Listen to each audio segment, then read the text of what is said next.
Tianjin, Chine. À première vue, cela ne semblait pas être un endroit parfait pour construire l'un des immeubles les plus chics et les plus hauts du monde. Mais une entreprise chinoise a décidé de tenter sa chance.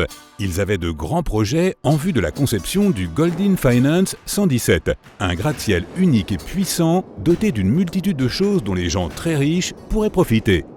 À l'époque, personne ne savait qu'il deviendrait l'un des plus grands gratte-ciel fantômes du monde, c'est-à-dire un bâtiment sans vie, sans événements et sans personne à l'intérieur. Un immeuble dont personne ne parlerait même plus. Le monde compte plusieurs gratte-ciel d'une hauteur impressionnante. Le premier a été construit en 1885 à Chicago. Et le plus haut à ce jour se trouve à Dubaï. Ensuite, il y a celui de Shanghai, celui de la Mecque et celui de Shenzhen. Le Goldin Finance 117 était censé être le 5e plus haut gratte-ciel jamais construit. La construction a commencé il y a 13 ans. Au début, tout semblait très prometteur. En 2015, le bâtiment a atteint sa pleine hauteur, 597 mètres. Mais ensuite, quelque chose de mystérieux s'est produit. Les gens ont déserté le gratte-ciel peu de temps avant son achèvement. Et le projet est resté inachevé jusqu'à ce jour. L'entreprise a eu l'idée en 2008. À cette époque, de nombreuses villes de Chine essayaient de construire quelque chose d'impressionnant pour se faire une place sur la scène mondiale. Le Goldin Finance 117 était censé être une tour commerciale et résidentielle pour les gens très riches. Une décoration intérieure de style italien et français, un club de polo, de vastes jardins, le gratte-ciel devait aussi abriter un atrium de 3 étages en forme de diamant à son sommet, avec une piscine, un skybar et un restaurant. Et n'oublions pas non plus la plus haute plateforme d'observation du monde. Un paradis pour ceux qui en auraient les moyens. Imagine-toi vivre au sommet d'un tel gratte-ciel. Goldin Finance 117 devait être habitable jusqu'à son point le plus haut. Ce bâtiment à usage mixte était censé s'élever à 128 étages au-dessus du sol. Il était prévu de transformer 117 d'entre eux en espaces commerciaux et en hôtels. Et 11 autres étages devaient être destinés aux services opérationnels et mécaniques. Le rapport hauteur-largeur du bâtiment était de 9,5 pour 1. Avec une tour aussi haute et élancée, il faut faire attention à certaines forces telles que les vents violents. Mais le gratte-ciel a été conçu pour résister à tout cela. Ce n'est pas étonnant, avec un cadre périphérique composé de contreventements immenses, d'énormes colonnes effilées et de treillis. En apparence, tout semblait parfait, un design novateur et une conception unique et robuste. Mais avant que l'entreprise ne commence les préventes, les autorités devaient inspecter et approuver le produit final. C'est un processus auquel tous les nouveaux développeurs doivent se soumettre s'ils veulent obtenir et conserver leur place sur le marché immobilier. Le pays ne souhaite avoir que des entreprises fiables et bien établies sur son sol, afin de maintenir des niveaux de qualité élevés. À l'époque, l'entreprise qui construisait le gratte-ciel était un nouvel acteur sur le marché chinois. Ils ont donc dû autofinancer leur projet. Ils ne pouvaient pas commencer à récupérer leur investissement avant que chacun de leurs bâtiments ne soit terminé. En d'autres termes, c'était délicat dès le début. Mais ils étaient concentrés sur le résultat. S'ils parvenaient à terminer l'ensemble du projet sans problème majeur, la récompense serait incroyable. Ils ont donc commencé en août 2008. La Chine a survécu à la crise financière mondiale qui a eu lieu en 2008. Mais cette dernière a tout de même ébranlé le marché. Cela a mis beaucoup de pression sur l'entreprise, si bien qu'elle a interrompu la construction du gratte-ciel en janvier 2010. Les choses se sont améliorées en 2011. C'est à ce moment-là que l'entreprise a décidé de poursuivre ses travaux, de terminer la tour et de se préparer à la vendre car le marché était de nouveau favorable. Mais compte tenu de toutes les règles du marché immobilier, l'entreprise se trouvait dans une situation très précaire. Les choses devenaient de plus en plus compliquées. En 2015, une nouvelle crise a éclaté, touchant cette fois le marché boursier. Cette série d'événements malheureux a continué à se produire par intermittence, jusqu'à ce que tout le monde cesse de parler du projet. Un autre problème était l'emplacement. Le gratte-ciel était construit sur ce qui était autrefois un terrain industriel.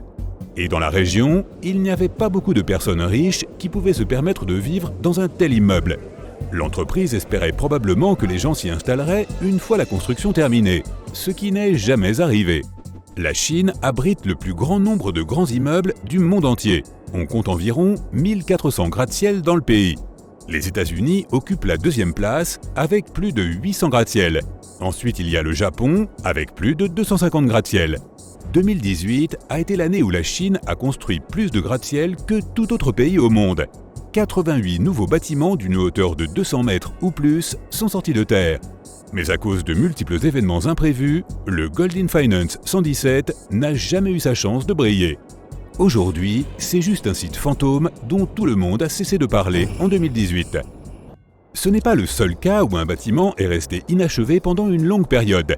Un nouvel aéroport à Berlin, en Allemagne, devait être inauguré en juin 2012.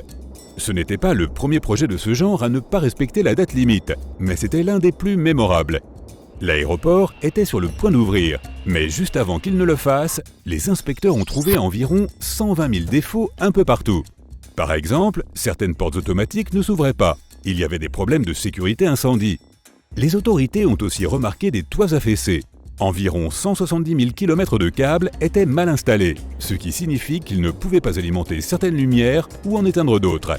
Les experts ont essayé de résoudre ces problèmes pendant 9 ans. L'aéroport a été conçu pour accueillir 27 millions de passagers par an. En 2019, plus de 45 millions de voyageurs ont utilisé les deux autres aéroports surchargés de Berlin. Ces aéroports sont maintenant prêts à fermer et à fusionner avec le nouveau qui a commencé à s'étendre. Le budget initial de l'ensemble du projet était de plus de 8,2 milliards de dollars. Mais il est probable qu'il augmente encore au cours des prochaines années. L'idée est née en 1990 et il a fallu 6 ans, ne serait-ce que pour trouver le site adéquat afin d'implanter l'aéroport. La construction officielle n'a pas commencé avant la décennie suivante. Le code original de cet aéroport a également dû être modifié car il était déjà utilisé par un autre aéroport en Inde. Mais si l'on conçoit un aéroport au début des années 2000, sera-t-il compatible avec les habitudes de voyage et la technologie de 2020 et au-delà ? De plus, il n'y a pas assez d'espace pour tous les avions qui sont censés l'utiliser.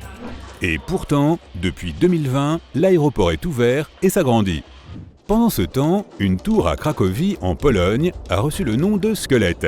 Elle se tenait fière et haute, mais sa carcasse inachevée ressemble effectivement à un squelette. Avec ses 92 mètres de hauteur, c'est l'un des bâtiments les plus hauts de Cracovie. Le projet a commencé en 1975, mais a été interrompu à cause de certaines difficultés survenues dans le pays à cette époque. La tour est restée abandonnée pendant longtemps et a changé de propriétaire plusieurs fois.